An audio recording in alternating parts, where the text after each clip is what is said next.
Welcome to the Dance Centre podcast. I am your host, Claire French, and I'm joining you from the traditional unceded territories of the Musqueam, Squamish and Tsleil-Waututh peoples, also known as Vancouver, Canada. I'll be talking to dancers, choreographers and other members of the dance world here on the West Coast to find out more about their creative work and practices, and to discuss what it means to us to be dance professionals today. Thanks for joining us. With over 20 years of experience as a disabled performance artist and choreographer, Harmanie Rose specialises in radically inclusive contemporary improvisation through a somatic lens. She facilitates a disability-led arts and movement practice created in part to address the lack of creative spaces truly centred on the disabled experience. As a veteran dancer and collaborator with All Bodies Dance Project, Harmanie participated in the Translations Project, investigating how to create a dance for our non-visual senses. This practice has continued to inform her work, seen in the dance film In Places, a CBC and Canada Council for the Arts digital original short, created in collaboration with Kelsie Acton. Drawing on her history with Kelsie in Embedded Description, her upcoming residency at the Dance Centre in 2026 investigates how technology can foster inclusive, grounded performances. Harmanie Rose aims to build on a practice of shared attunement, transforming barriers and distance into spaces of creative connection. Harmanie Rose, I am so happy to be talking with you again. And an update, I think it was 4 years ago, wasn't it, that we last spoke, I believe. And a lot has happened, of course. As you talk about your work, you talk about growing a dance practice on your website, which I really love. And so I'd really like to start with this a little bit for our listeners who may have heard the last one and will be reminded of you and your work, but also for the new people to hear about you. My proposition to you was to maybe talk a bit about your career and how you found inclusive dance and what that's provided for you, but a little bit of your history and the kind of work you do and the kind of origin story, as you put it, would be really wonderful. So over to you, Harmanie. Hi, welcome, Claire. It's nice to be back. I feel like 2022 was like yesterday or even earlier than that, or not a decade ago. A decade ago at the same time. It's like close and far at the same time. So much can happen in 6 years, and yet it feels like it's pre-pandemic at the same time. So I feel like time changes as you age and as your dance practice sort of starts to gel. I came into dance what I consider to be quite late. I was around 25. And I came into dance and not disability, but more mobility challenges with my disability around the same time. So I really credit getting into dance as a way that I was able to understand how to use my mobility equipment and my relationship between my body and my mobility equipment and how I can get around. And because I believe that dance affects every other aspect of your life as well. And I just find that to be kind of this beautiful cyclical thing. I recently had a conversation with somebody who was like, oh, I don't like being in a wheelchair because I feel stuck. And I was like, well, it's a skill. You need to have the right chair, the right equipment. You need time to figure out what that is. You need time to build up your muscle and your dance muscle. So my origin story relates to that quite a lot. I had just started using a manual chair. I really did not like the chair I was in. And I also started getting to know folks with my same disability, which is spina bifida. And I went from thinking, oh, I'm only barely disabled, I have more function than most people, to realizing that because I didn't know how to use these pieces of equipment, I felt stuck. And then I really turned to advocacy because apparently that's my first thing of like, oh, this is helping me, so it must help everybody else. And through that, I found dance because my friend came to me and she's like, this is a great advocacy project. We're going to go and be in this dance project for Orcus's Motif Show. Orcus is part of the University of Alberta. They do a big dance show every year. I think it's still ongoing to this day. And this one person wanted 2 wheelchair users in their show to really start working on what like integrated inclusive dance is. And I was like, well, okay, but I'm not going to like it. I just was like, I don't know if I'm going to like moving. I don't really like moving this chair, but I'm going to do it for advocacy. And I tell this story a lot, and it might be on the old podcast, so I apologize if I'm repeating myself. But the first time I got into that rehearsal room and we started to warm up, she just said the simplest words: move around the room in a way that feels good to you. And I felt that as my disability progressed, as my physical ability was more challenging, it was more challenging to move around, I stopped moving in ways that felt good to me. I didn't know what that was. And so it was this sort of light bulb moment of, you mean I get to figure out what that is? I get to figure out which ways feel good to me. And through that, we came up with choreography. We came up with exploration. We got to like add our own ideas about who we were as dancers, but also as people into the choreography, because this person didn't know how somebody in a wheelchair moved. That was part of the excitement of having new folks with new abilities in the space.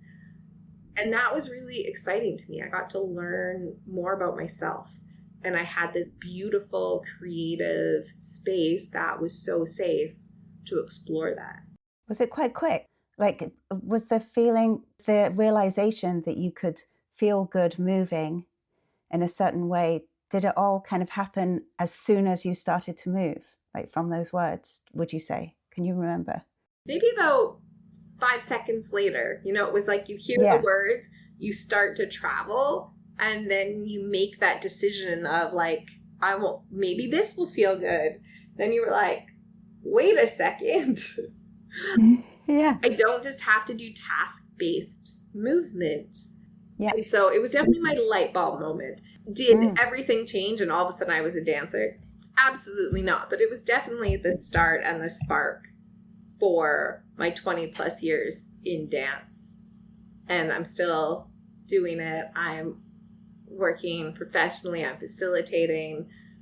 And I have all of this to thank for that beautiful light bulb moment.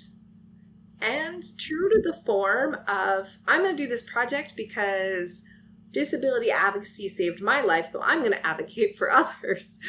I feel like that light bulb moment also made me really want to facilitate dance so that I could create safe spaces where maybe somebody else could have their own light bulb moment if it was a thing that was going to really help them. Not knowing that, not everybody's going to have that light bulb moment. It's not for everyone. And that's cool. I think everybody has a thing and they need that safe space to develop it and learn what that is. And I'm really passionate about creating those spaces where we're accepting of what you have to offer, what you bring, and allow that sort of self-exploration so that you can kind of decide, this is for me, this isn't for me. This is for me as a hobby. This is my profession now. It's access too, isn't it? You provide opportunities that help people realize that they can have access to it, or by drawing people's attention to being able to access it, they discover that they might have an interest in it. Exactly. It's like the kind of like, all of those ravels that happen. And that's wonderful. I was thinking a lot about this recently, but there's so many doors closed to all different types of disability groups. For us, it could be spaces that are, or spaces or venues that are not accessible. So if something's being held there, we're not going. But for somebody who is blind, dance has been like completely inaccessible for the longest time. Theater can be explained. There can be a lot more embedded description in theater, but in dance, it really depends on like when you acquired your blindness, what memories you have. But even then, to describe dance is like her hand moves over her head and scoops, but that doesn't mean anything to a person. No.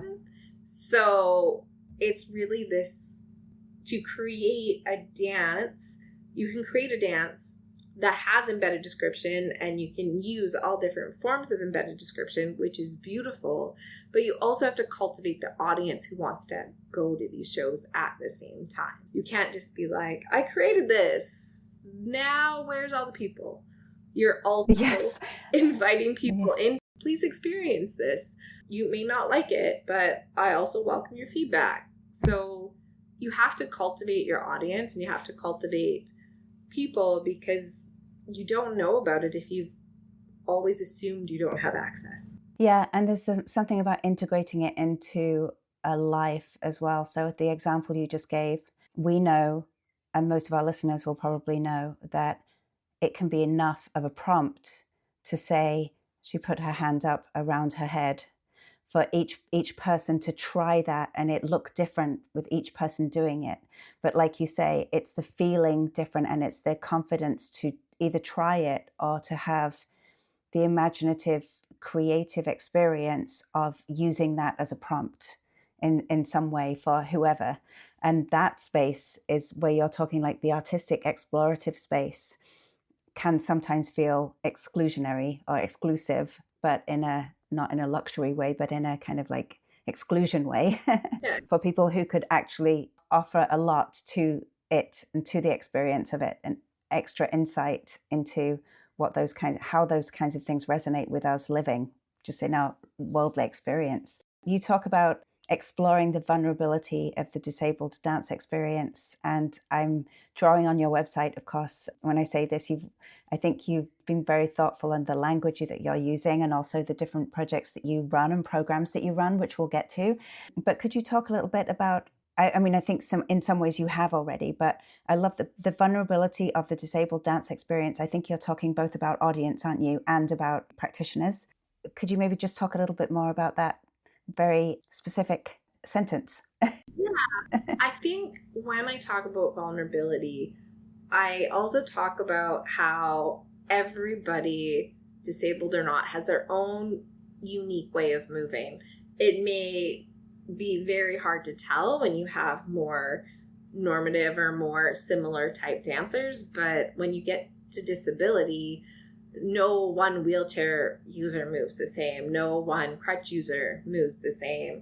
There may be similarities, but there's also significant difference. Do you have lots of arm movement? Are your movements tight? Are they spastic? So what range do you have? And there's a lot of like self-consciousness that gets built into that. So when you're asking somebody to move and you're demonstrating like maybe this big graceful swoop, let's go with the hand over your head, maybe your head tilts, and you ask somebody who has limited movement, their movement might be their hand moves and cups their cheek, but they feel self-conscious because they can't do that big movement. So, and I'm really conscious of that. And I also think there's something really great about your hand cupping your cheek. So digging into that of like, well, what can you do and how can you offer it and how beautiful is the offer that you are offering? I really want to explore these genuine impulses. So everything comes from within before it comes without. So you are making your own choices, and those choices are beautiful and accepted and welcome. And then we work within that structure to build something. There's not one single pathway to something. But then you take that, you're in a safe dance space, you've created this thing, then you go to perform it. And there's this other level of vulnerability because I've asked them to do something deeply personal, like, and really figure out who they are. And now they have to share that with an audience. And I think the audience feels that at the same time. So you're really creating this really empathetic space where there's this tension because of this vulnerability, and it can be a really beautiful tension that we're holding. Absolutely. I'm wondering if this seems to connect to, we'll be talking about your residency at the Dance Centre as well, but I feel like this is a good segue to talk about what you have built and what you are building. And I know this is what we want to concentrate in this podcast on, those elements of you. Could you remind me again? It's the Harmanie Rose Disability Academy, but the disability and... Not academy, just Harmanie Rose Disability-Led Arts and Movement. It would be beautiful if it was an academy. Maybe those are future dreams. Yeah, I feel like it's not far away, to be honest.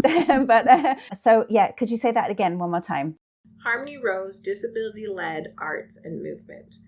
And that is Wonderful. a mouthful, and that might not be the name going in the future, but it is what the name is right now. And I really want to focus on this idea of disability-led. There's a lot of, well, not a lot, but there are inclusive dance companies working all around the world, and they're doing amazing work.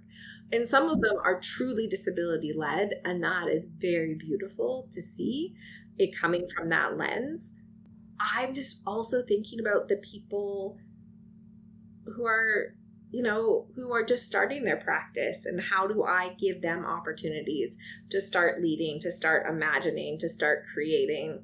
So right now it's mostly me doing the facilitating and creating these spaces, but I'm also hoping in the future that I can hire other people and they get to lead and shape and learn what their practice is, because I want to empower other people with disabilities to know that they have value and they can create their own work. I've been really blessed to be able to sit kind of outside of the normative job frameworks. I'm like, oh, I can take this gig and I can take that gig. And then eventually I was like, well, what if I just start running my own classes so I can really like shape what I want to offer and be really, really careful and authentic about what the practice is. So last summer, I launched two programs. One was Dance Flow, which was coming from this idea of a dance meditation. So it was like Monday evenings, I think, and people would come after work and we would just go through a really gentle warm-up that would lead to like really moving your body and getting your blood flowing, but from this lens of creative prompts. So it wasn't just like we'd start with water and then maybe we'd move to air, and then we'd like work with different shapes and different projects, and then at the very end I'd find a way to connect everybody together. So you're working very individualistic, and you can move however you want. You can be as silly. You're in your living room. It's totally cool if you have your camera off for most of the class. And then at the end, we find some way to connect to one another. And it's that connection point that is always like what makes the class for me. I always come away when everybody connects just feeling like goosebumps all over my skin. Especially because, and I might not have mentioned this, these classes are done online. So trying to connect through a digital lens has been something that some folks have struggled with, but a lot of people put a lot of thought and care to, because you don't have that 360 sort of kinesthetic feeling as you move through space. You can't pass somebody and circle around. You also don't want to move around your space a lot. So finding a way to connect to all these different squares and really feel like you're part of something, when there's so many reasons why you're doing this class online and not in person. And it could be health. It could be you just don't have the time to travel to a different space and be in there. Oh, you could be, I'm doing this class in Vancouver and the other person's in Ottawa and somebody else is in Syracuse. So you're from like all over the world, and yet you can still connect. And it's quite beautiful. And something that gets me really excited about this opportunity is just that the disability community is so dispersed. And I do have people coming from Edmonton and Ottawa and somebody from New York State who regularly attend my classes. And I love that we can connect that. But they're all fairly major cities. And eventually I would really like to be able to connect to smaller rural cities where folks with disabilities who relocated to these small places for a variety of reasons. They might like nature, their family might be from there, but they still want connection. And there's not enough folks in that community to build their own dance community so they can come and connect to one online.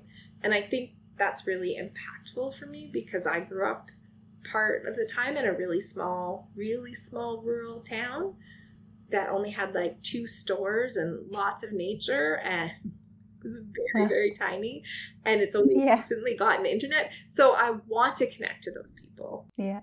So online's really important. And I keep talking about connection. So I just want to briefly touch on my other offering that I did that was more of an intensive, and it was dance for performance. And I called it calibrating when I did it again, because it was taking a group online and figuring out these ensemble practices that you could do online that really connected them together, that you could do and do a performance of. And it felt like a performance. It felt juicy. You could see them working in an improvised way to be together.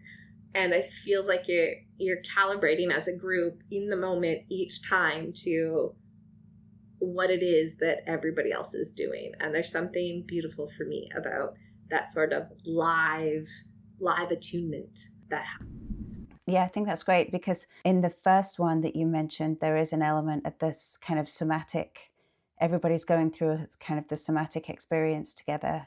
And that is what is connecting. And then in the second one, there's almost a reaching for and a attending to who is there, when the ensemble.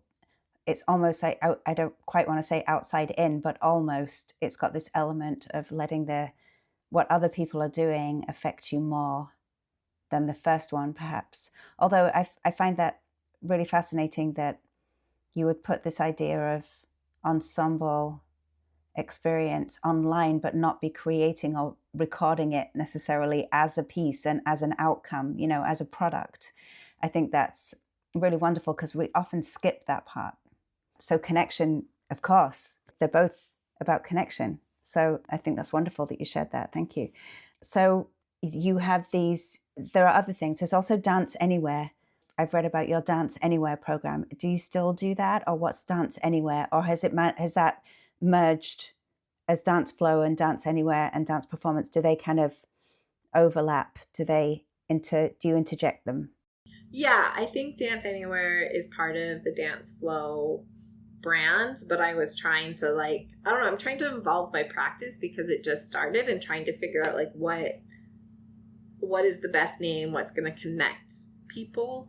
I think weirdly Dance for Performance connected more people than this idea of calibrating. So, if anybody has any advice, please reach out. I am terrible with names, so send them my way.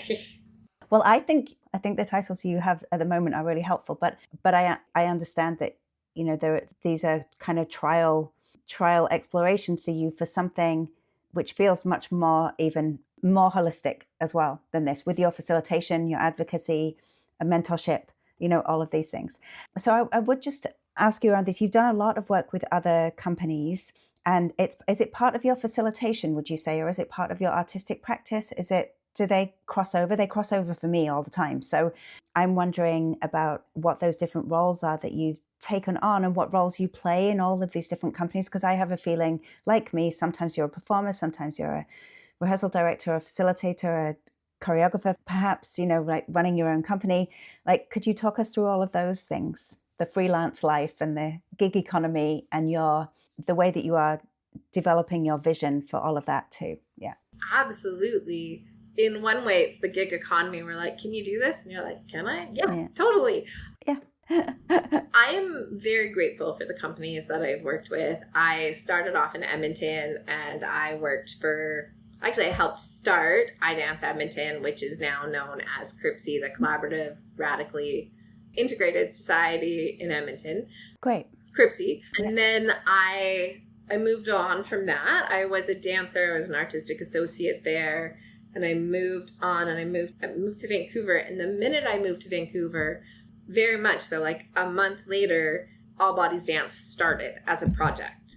And so even though I wasn't a founder of the company, I was very much there from the very beginning. I remember walking into the first class and Sarah, one of the founders, was like, "You have dance experience. You're my new best friend." She didn't say I was her new best friend, but the love and the warmth that she exuded felt like, you are so welcome into this community and let's build something together. So Sarah Lapp has been, I credit her warmth and generosity so much to like building my career in Vancouver, and as well, of course, Naomi Brand, who took me under her wing, and I learned how to teach through her, but we also learned what is it like to mentor somebody and what skills are important and what are the foundation blocks. We were very much experimental in that.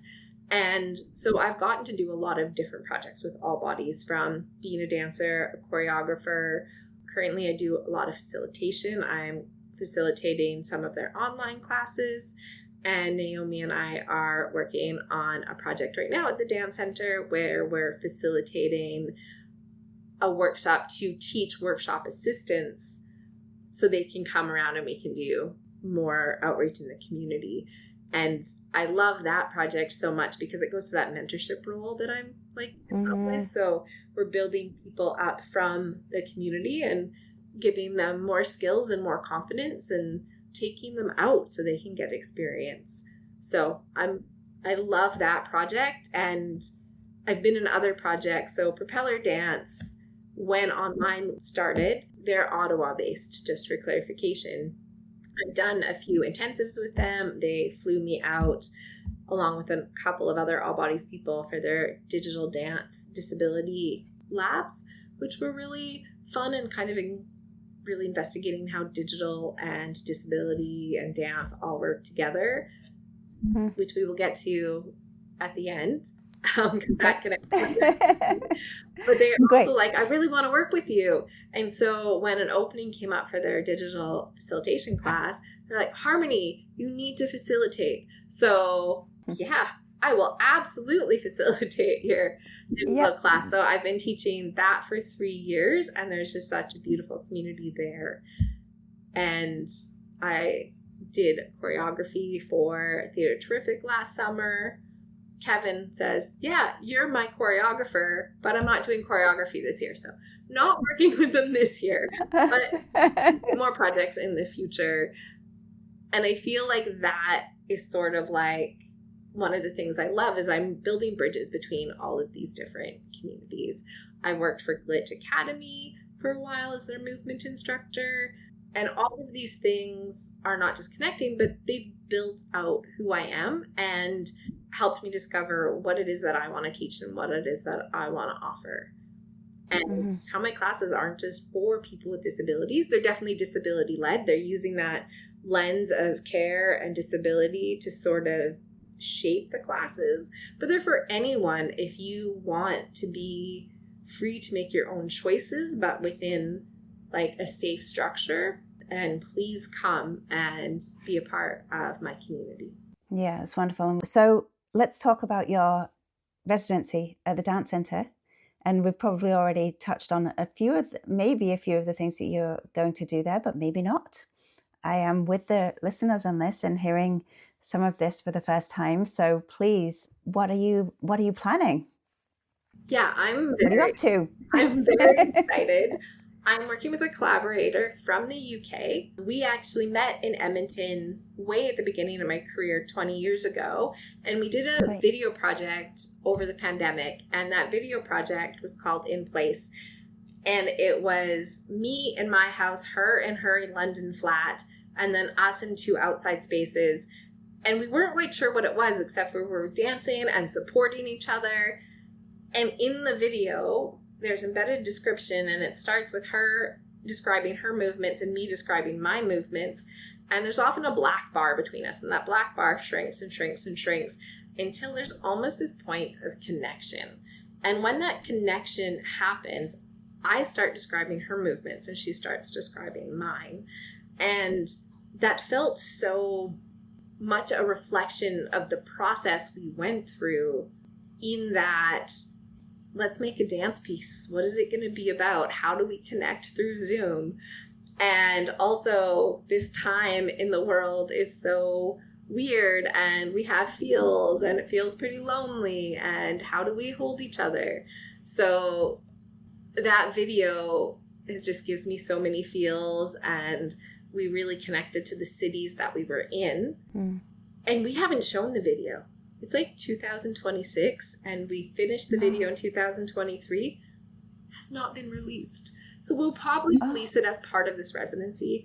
But we wanted to work together, and we wanted to figure out how we could maybe make a duet that's an in-person show. So, but she's still in the UK and I'm still here. So we're going to work with telepresence, which I learned was the term for bringing somebody digitally in on stage with you that is live. It is live. It's not pre-recorded. And I'm so curious about, why is it live? Why am I not dancing with a recording? And we also don't want her projected onto the back. So we're making a box prototype. Not quite sure what it's going to look like yet.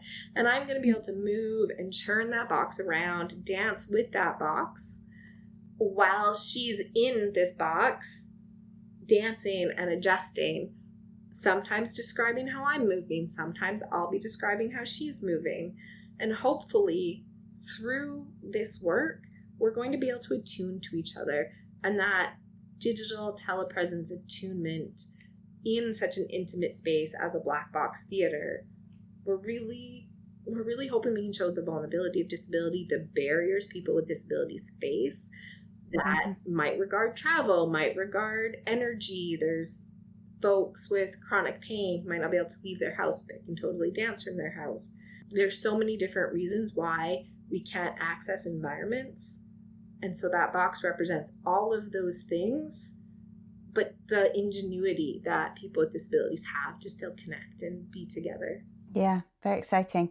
I want to just say Kelsie Acton is so amazing at what she does. She has her doctorate and really works on how do you make theater and dance and art more accessible. So she works with plain language, audio description. She works with venues to make sure the audience can participate. Right now she's doing her fellowship with Leeds, discovering different accessibility tools that can help people just be a part of things and be real. So all of that expertise will be added to this project. Yeah, wonderful. Excellent. It brings us back around to one of the first parts of this conversation where you were talking about blind people who might not have access to certain movements and the words that you choose to use, and then the permission one feels to actually even choose the words. Essentially, that's partly what you're saying, isn't it, too, here, that you're encouraging and cultivating spaces for people to be choosing their own words and their own movements.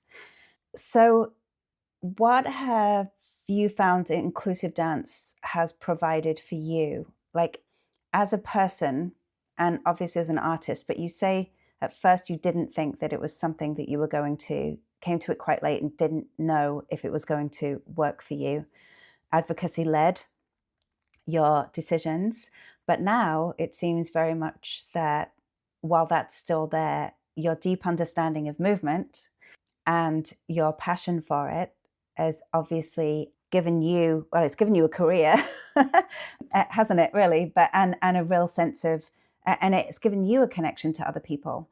But I think I'm interested in, because of your not only being a practitioner in it, but also being a mentor and a facilitator for people. What kinds of, how would you describe what it's provided for you in your life? Yeah, that is a great question, because I think that's so multi-layered and multifaceted. I used to be this super impatient person, and I can't say that's completely gone, but I have really learned to trust process and be and really be in the moment and be present. So when anything happens in my life and I feel that tension to just be stressed out, I'm able to attune to my body and attune and be like, okay, just need to trust the process, need to be okay with this environment. And I can bring that into being an auntie. Absolutely. I love being, I think I heard somebody call themselves a professional auntie. So I will extend that to myself. I'm a professional auntie, and it's one of my joys in life to be able to hang out with my niece and nephew. But I love how dance has done that. And also, I've gone through a lot of transition. I didn't really talk about that a lot, but I used to walk when I was younger. And then the reason my physical disability changed is I had developed a syrinx in my spine. And so I had a lot of nerve damage in my legs and had to have major surgeries. And then I ended up using a manual chair and crutches. Then I lost hand function in my right hand, so I couldn't use crutches anymore. So I was more in a manual chair. And I was really getting to use that manual chair, and I was loving it. And it really influenced my dance practice. And then I developed something called a neuropathic elbow joint. And that meant I couldn't move my elbow. I am currently wearing a permanent hard brace. It is a very unique condition. There's like only a handful of people worldwide who have it in their elbow. And it's going to be with me my whole life. So I am starting to use my manual wheelchair again, but I'll never be able to use it functionally out in space, but I can adapt to figuring out how to use it in dance. So I think one of my superpowers that I have gained through dancing is my ability to adapt as my body changes and as my life changes, and also to like give myself the care I need when I'm in that grieving process, but then use dance and use all of the tools, the somatic tools, the deep listening to like bring myself back out of that and embrace life and embrace the challenge and move through things that can be quite traumatic. When moving in my manual chair was my dream, and I just felt so much expression and love.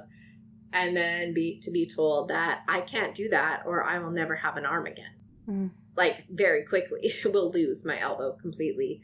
So had to move to a power chair. Moves a lot differently, not the same passion. And so there is that deep grief, and I think somatics has helped me really connect to myself and allow myself to process that out, but also then to embrace the new and embrace the things that I love and keep learning, because life is a journey. You're always learning. I think my practice will continue to evolve. Maybe in 5 years, I'll be interested in something different, and I will be able to use all the research I've done to move forward and see what else is out there. So yeah, I think dance has given me this ability to continue to evolve, to be really interested, to research things, and then build on it. Yeah. And all of that, recognizing also, as you said in the beginning, that each person's journey is different and that the disabilities are different, or that there's the personality as well. And then there's how people dealing with it. And then there's coping mechanisms. And then there's actually what you're doing, taking action, like actually bringing about the changes that are necessary, that, there's the imposed changes, and then there's what you do about that. I mean, it's so positive in terms of both the taking the time to process and to actually make the adaptations necessary to continue, like you said, and to evolve, because it is evolution entirely. I think this is really insightful.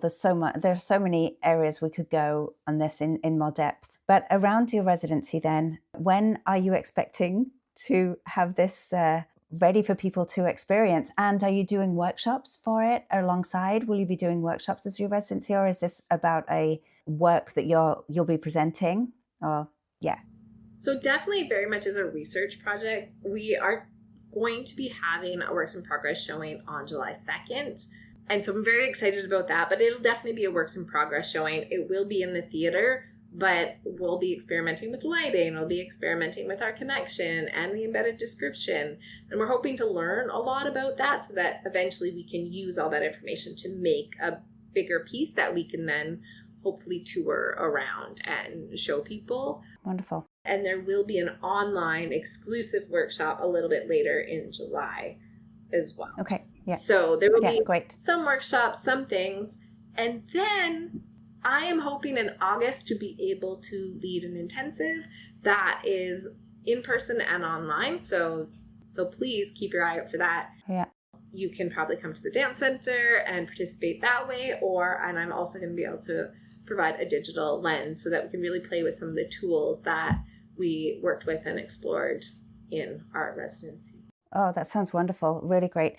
So Harmanie, I'm interested to hear from you about how you've experienced and faced preconceptions about people with disabilities working in dance professionally, and whether you think the industry has evolved. I know you are evolving it and the people that you are working with, but I wondered if you could just speak to that a little bit. And I'd like to tie it to the work that I think you do with organizations, because I think you work with individuals, but I think you also might work with organizations on this for awareness and for education in that way, which is one of the parts of the advocacy maybe we haven't talked about yet. I think we've covered facilitation and mentorship really nicely, but I wondered if you could just maybe roll those two ideas in. So preconceptions, whether it's evolved, one, and two, the work with organizations and how you might help them raise their awareness and change practices, essentially. Yeah, this is such a poignant question. I want to go back to, so I auditioned for So You Think You Can Dance ages ago, when So You Think You Can Dance was a thing. And wow, you have to go through like a series of like mini auditions before you get to like the bigger audition. And it was like in this strange, weird hallway. There was an elevator to it, but there's also a long set of stairs. And the producers were trying to like mitigate the crowd so that the doors could open and everybody could be safe. And they were like, this one producer looked at everybody and said, okay, everybody meet on the stairs. And I go down the stairs and line up that way. I was like, well, what about me? And he's like, everybody with feet down the stairs. So then I look down at my feet and I go, I still have feet. I have feet. He's like, you can just wait over here. And I think some people who are outside the dance community still have this preconception that for some reason you need feet to be able to move, even though I'm in a piece of equipment that moves, and I can move the equipment and I can move my body. I honestly believe that anybody can dance. If you have a heartbeat, you can find a way to dance, a way to emote. You could, move your head.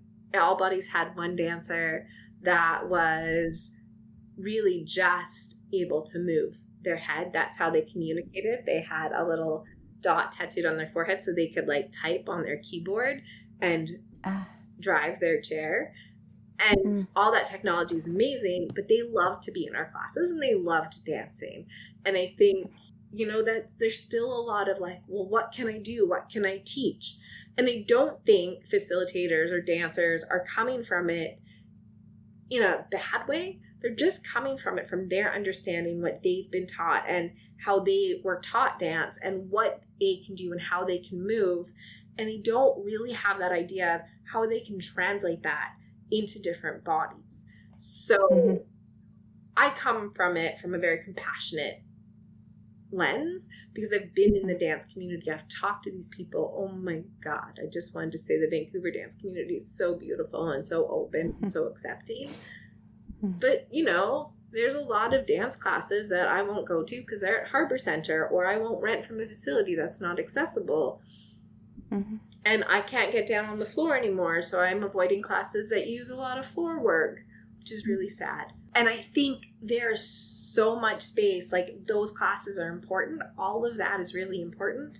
And you're teaching at Harbour Center because that's who hired you, and Harbour Center is using that facility because it's a dance facility. Whether or not it's accessible, they don't have a way to make it accessible because of the current infrastructure, and the rent is probably cheaper. And you have to hold all of that information. There are different types of access, and a lot of artists are dancing out of lower left because that's a cheaper studio to rent. And you have to hold that. And there's so many other types of disability. I could talk about this forever. So I think the dance community is evolving. They're trying to make better choices. The dance center itself is like making more parts of the dance center accessible. They're really thinking through that lens. They've had accessibility audits. And anytime there is a person with a disability wanting to really support their art, they support them and they give them the tools that they need.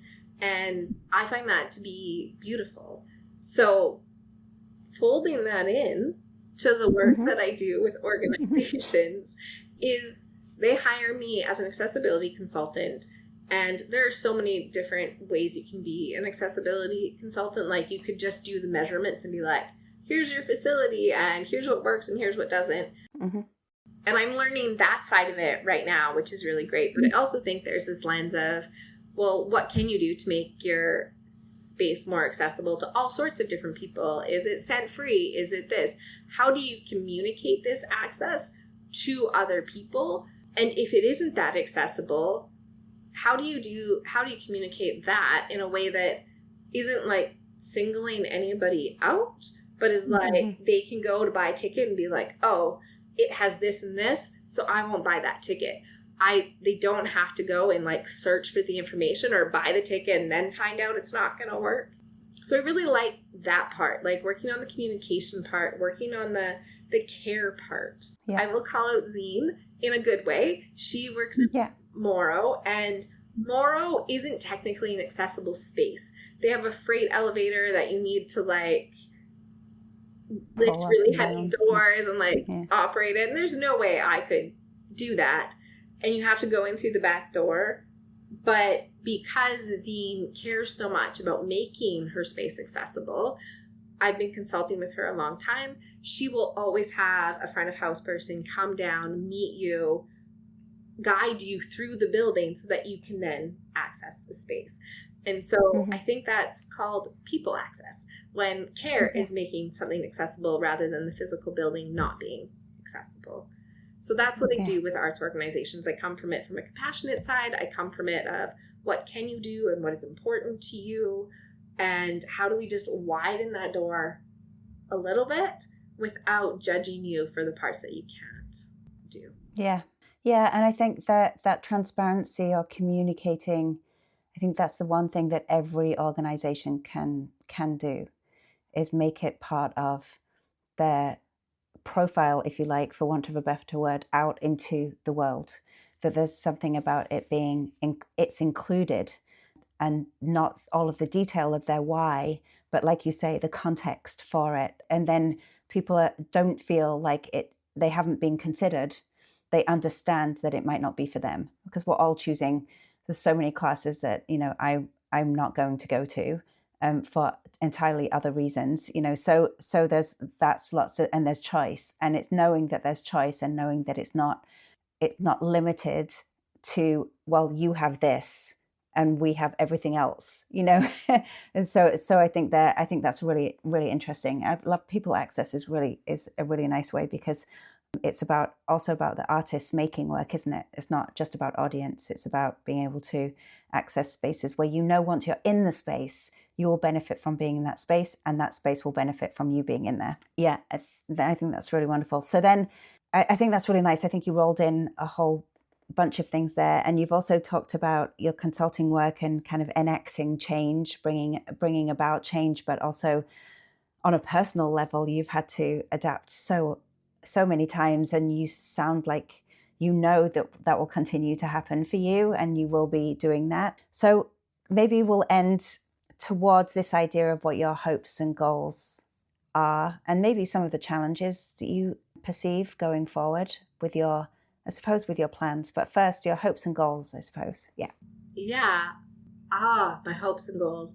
Well, I have this little hope that eventually I will be able to start my own nonprofit that it supports artists with disabilities, but all across Canada, and is this connected piece, but also maybe we can do live performances or online performances.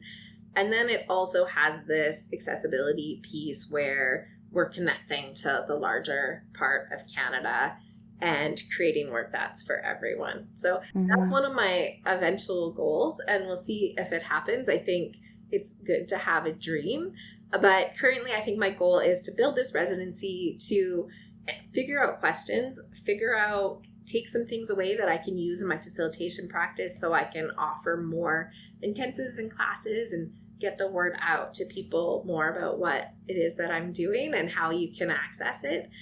And the other part is, let's see what we can build off of this small residency to make it into a project. I have a dream of having a duet or a trio or a few live dancers and like several boxes of an online sort of chorus, and those boxes can be moved around and changed and moved, but they are using that dance for performance quality where they know how to move together, and they can use embedded description to support the live audience and vice versa. So what is this really making a large ensemble piece with telepresence?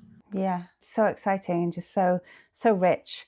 So thank you so much for sharing. Like, it feels like the beginnings of this telepresence and the liveness, but your whole thing is liveness, isn't it? Like the whole thing is like connecting the liveness to the and energies and a passion for movement. So that really comes through, Harmanie. So thank you so much for all of that.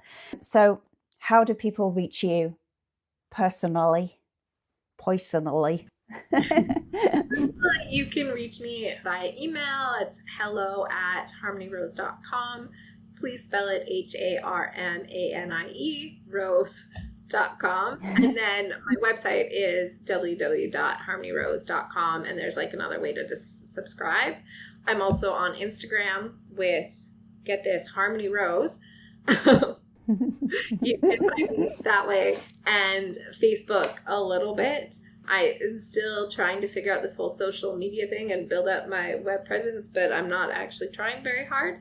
But I'm still available if you want to reach out, and I'm hoping to have more workshops coming out, so there will be newsletters sent out and stuff disseminated probably on my website and other places. So yeah, tune in and take a look at the work that I'm doing, and I hope to dance with you sometime. Oh, that is wonderful.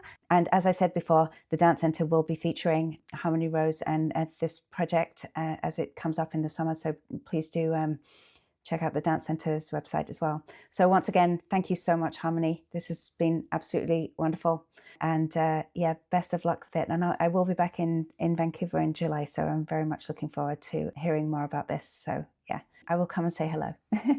Lovely. Thank you so much. Thank you so much for listening. We would love for you to subscribe, rate, and review wherever you get your podcasts, as this will help other listeners find us and help us to grow our dance audience. We'll be back next month. In the meantime, you can follow us on Facebook at The Dance Centre, Twitter at Dance Centre, and Instagram at The Dance Centre BC. And if you'd like to support our work, please consider making a donation.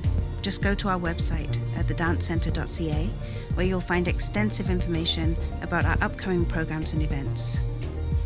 The music for the Dance Centre podcast was composed by James B. Maxwell. Always a pleasure to connect with you through dance. Until next time.